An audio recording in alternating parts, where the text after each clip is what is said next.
You're listening to Jared Morris.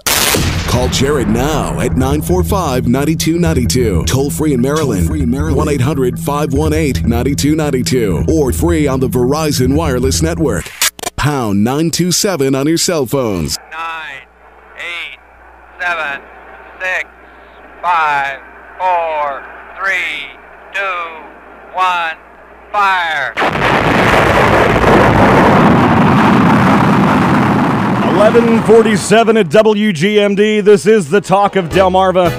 And we've been doing the countdown to Weird Al all week on the radio, talking about the concert kicking off the summer tour in Rehoboth next week. And here to tell us a little more, the one, the only, Weird Al Yankovic. Weird Al, good morning. How are you? Good morning. How you doing? I'm doing all right. I'm doing excellent. So this is true. This is the first show of the tour that you're playing? I would not lie to you, my friend. It is absolutely the very first show of the 2010 tour. What do you call it, 2010? Have we figured this out yet? Yeah, 2010. I just call it not 10.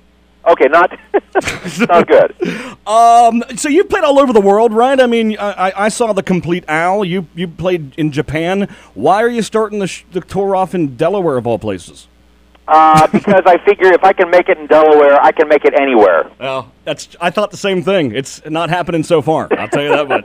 All right, so this show, it's happening at the Rehoboth Beach Convention Center, 7 p.m. Next on Wednesday, right?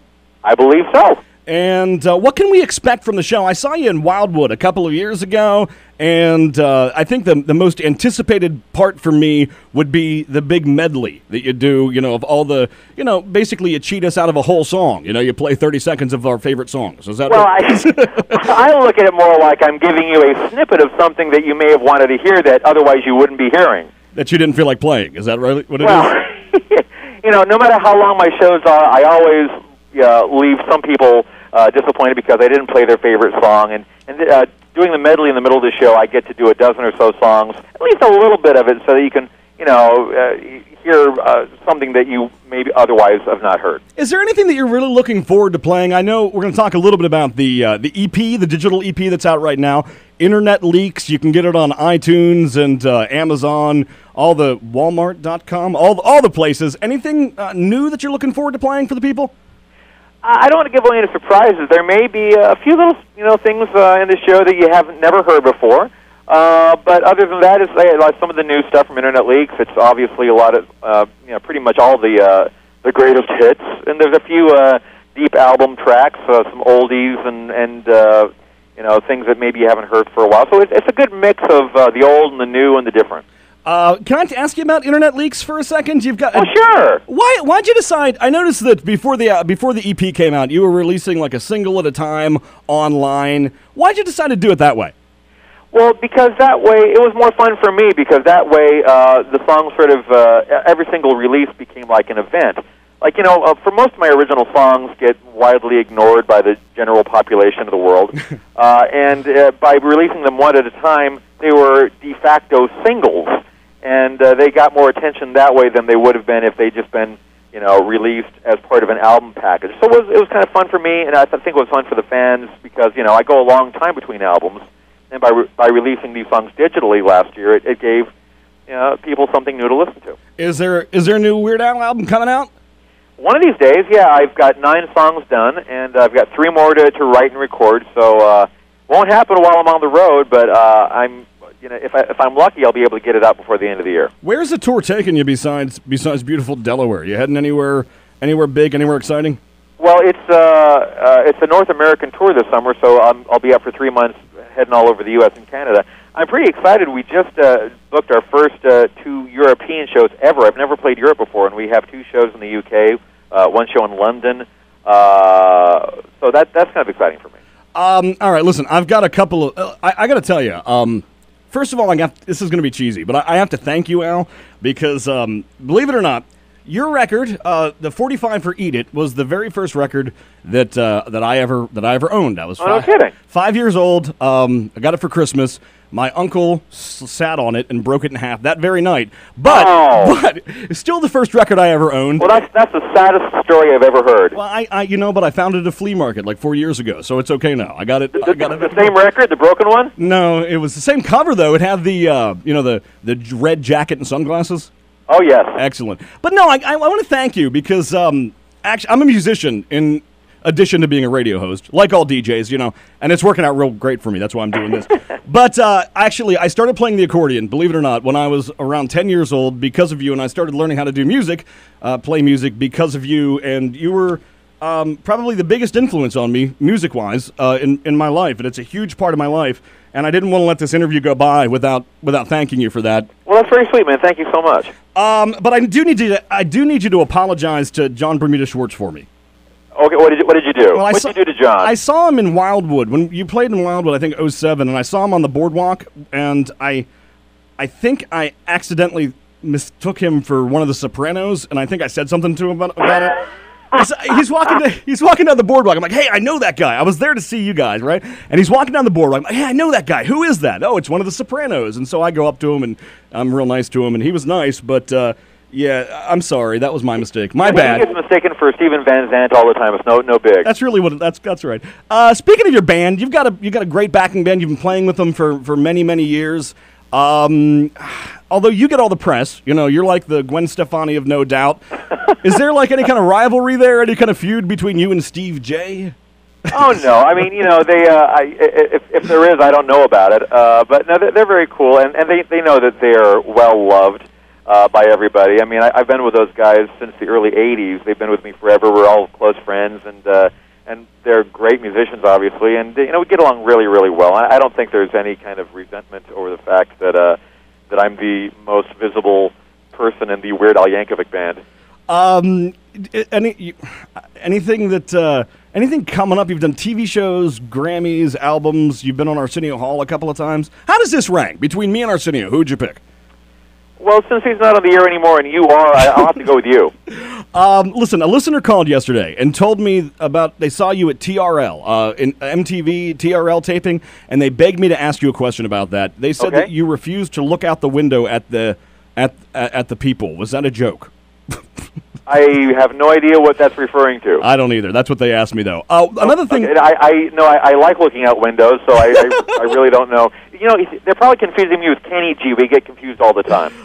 Listen, we do a thing on this show called Polka Friday every Friday, and you probably heard me playing a little bit of Who Stole the Kishka. What's your favorite polka of all time? You know, it's a cliche, but I really have to go with Beer Barrel. That's a Beer Barrel polka, my friend, for the win. Are you still playing a lot of accordion? I still play the accordion. It's not for the accordion phobic. I should say that it's not through the whole show. That we use it for the polka medley. I use it for Yoda. I use it for a couple songs in the medley. So it is definitely still a part of the show. And this year, for the people that actually are into accordion, you'll be interested to know that we're breaking out the MIDI accordion.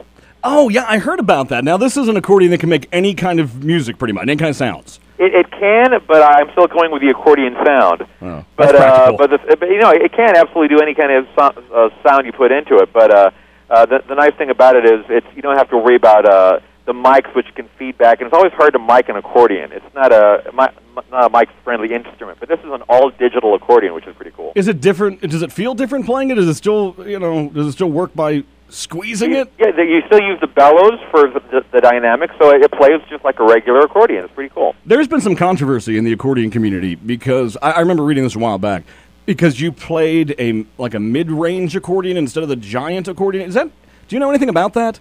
Well, I get made fun of sometimes because I was playing a little kid's accordion. Are you playing a girl's accordion? And the reason for that is, I've got a larger accordion, but it's not. If you've got an accordion that weighs as much as a small car, it's kind of hard to jump around on stage with it. And I like to, spin around and jump and go crazy with my accordion, and you can't do that if, you're carrying, some huge instrument. Not unless you're a mummer, Right. Speaking of the show, speaking of music, is there any songs that people just request that surprise you? Every show, people want to hear it, and this is a song, and you're thinking, well, why did they pick this one? I like this one better. Does that ever happen to you? Well, I sometimes, on Twitter or whatever, I'll say, what do you want to hear in the live show? I get, everybody's got their favorite song. So, I mean, nothing really surprises me anymore. Some songs that I thought were just kind of throwaway album tracks from 20 years ago, like, oh, that's my favorite song of all time, you got to play that. Yeah. So, yeah, and the flip side is, like, people people are always disappointed because, for whatever reason, I didn't get around to playing their, favorite song, which was cut 5 on the, the third album, Right. I'll be mellow when I'm dead, something Right. like that, yeah. Listen, the show, it's a great show. I saw you in Wildwood a few years ago, finally. I missed you. You played the Rudder like 10, 15 years ago. I was too young to see you then because it was an adult venue. But I saw you a couple of years ago. The show's fantastic. Everybody's going to get a lot out of it because it's not just a concert. There's big performances there, costumes and videos. Are you still doing the videos in between some of the costume changes? Yeah, we kind of by necessity because we need a couple of minutes sometimes for me to get into the fat suit or whatever costume I'm changing into. So we have videos running during some of the songs, and sometimes we have videos running in sync with the music behind us while we're playing. So it's a full kind of a multimedia thing. I also took listener-submitted questions. People really wanted to talk to you. One of them is, you've had a career longer than most of the bands you've parodied. How do you sleep at night? Whatever that means. It's different. I have to be heavily sedated every single night. Hey, I'm with you on that. Weird Al, it's been so great having you on the radio. Like I said, you've been a lifelong. I don't want to say hero, but influence. Oh, go ahead. You've been a lifelong hero of mine. And it's going to be a great show. And if you catch him in Rehoboth, you can catch him somewhere else on the tour, or check out the website Weird Al. It's weirdal.com, right? Yes, it is. Or you can buy the new EP. It's 5 tracks. It's on iTunes. It's called Internet Leaks, and I play sometimes on the radio. Whatever you like. That's one of the tracks from there, and some other great songs on there as well. And a lot. You can actually get the whole catalog online, pretty much, right? I think so. iTunes or Amazon or whatever is the place to go. It's Weird Al in Rehoboth Beach. It'll be the kickoff of the summer 2010 tour at the Rehoboth Beach Convention Center at 7 p.m. And you can expect a pretty long show, right? I mean, this is like a 10-hour thing. You're like Bruce Springsteen, right? It could go till sunrise. You never know. Al, thank you so much, my friend. My pleasure. Take care. It's great talking to you. This is WGMD. It's 11:58. Polka Friday, Weird Al. I got to go. I'll see you guys on the radio tomorrow morning at 9 a.m.